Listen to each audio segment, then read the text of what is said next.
Welcome back to Red and Blue. I'm Ed O'Keefe. And I'm Caitlin Huey-Burns. Tonight's State of the Union address is expected to have a renewed focus on the United States' fragile relationship with China. The Navy has been working to recover the debris from the Chinese spy balloon that floated across North American airspace for 7 days. The military shot it down off the coast of South Carolina on Saturday. So, for more on this, let's bring in Republican Congressman from Nebraska, Don Bacon. Good to see you. The center of the country, center of the universe, Nebraska. Exactly. We do love Nebraska. Let's talk about what message you want the president to send to China tonight, if it's going to be part of his speech. Well, it's very important that we defend our sovereignty. And I think we need a comprehensive, holistic policy with China. First of all, national security is a big part of that. Deterrence in Taiwan is another part. I think we should address the genocide with the Uyghurs, the trade imbalance. They're stealing our technology, and there's also a lot of millions and millions of dollars that they invest in our country to buy access. So I think a presidential strategy should look at all of these facets, and I don't know if he has to address all of these tonight, but he should have a strategy that looks at all of that. How do you think he handled this latest balloon crisis? What do we call it? How do you think he handled this? I don't think well. Of course, I don't have all of the information yet, so I'll caveat that up front. And we're going to get a full briefing on Thursday. Right. But we knew about this balloon before it entered Alaska. And then it traversed Alaska, went through Canada, all the way down into Idaho, and then Montana, then through the rest of the United States. I think we should have taken the balloon down early, especially in the areas that don't have much people or very mountainous area. Because I think it's very important to tell China that we defend our sovereignty and that's most important.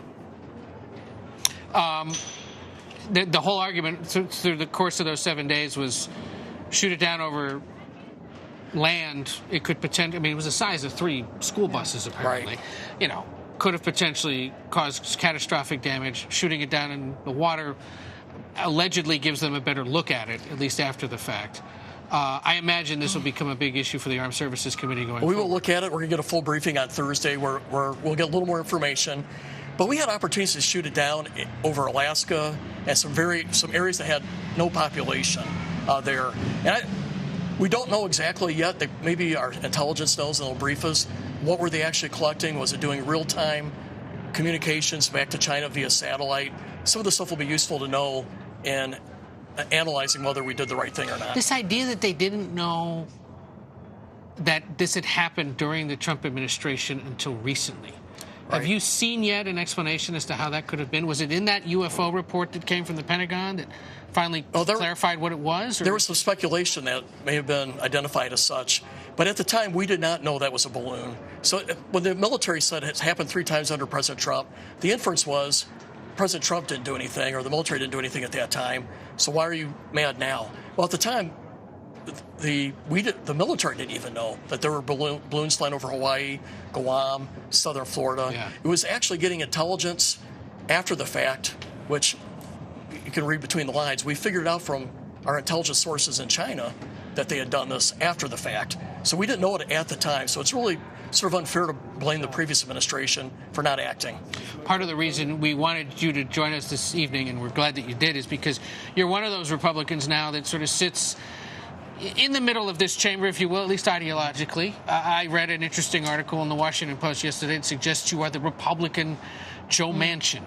First of all, is that a fair moniker? And if so, what is it about the senator and his reputation then that you're trying to embrace that would suggest that you're going to be somebody? Those surely weren't my words.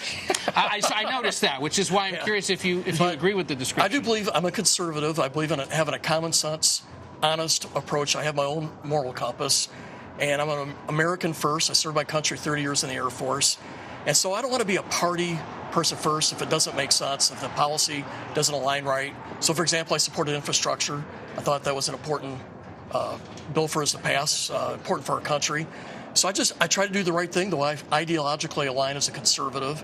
I campaigned for Ronald Reagan at the age of 13 in 1976, but it's about doing the right thing. I want to stand above the hyper-partisanship and ensure that our country is getting things done. And if I may, hyper-partisanship in our country has stopped us from doing border security, better policy on medical care, I think Republicans and Democrats have the ability to sit down and find like areas where maybe we agree on 50%, and we should move forward on that. But because of the partisanship, we don't do anything. We just argue. Yeah, I mean, how do you actually see that happening? Because, I mean, I think the debt ceiling is a good example of this, where you have the White House saying, look, we're not negotiating. You have Kevin McCarthy, the House Speaker, saying yesterday, this is the time to negotiate over the debt ceiling. How do you get past that if you can't even agree to the terms of the argument? Well, first, I'd point out that President Biden, when he was a senator, once voted against the debt ceiling limit increase. And two, he has a quote saying, this is the perfect opportunity to negotiate on our budget. And he said that about 20 years ago as a senator. So he has a record, too, of using the debt ceiling as a negotiating leverage point. Now, as Republicans, we didn't vote for much of this agenda over the last 2 years. And so we don't feel like raising the debt limit, a clean debt limit rise is right, because we oppose a lot of the spending. But I think it's already been spent. But on party line vote for the most part. I'm not saying totally, but party line vote for the most part by Democrats. But I think we could agree on this. Let's keep discretionary spending, which is about 1/3 of spending, around inflation or a little lower than inflation. And let's get together, Republicans and Democrats, on mandatory spending and solve Social Security and Medicare. Some of the cuts that some Republicans have even argued for are cuts to defense, your unarmed services. Is that something that you would tolerate, vote for? It won't pass. It won't pass. We could keep defense spending maybe even with inflation, maybe 1 point below.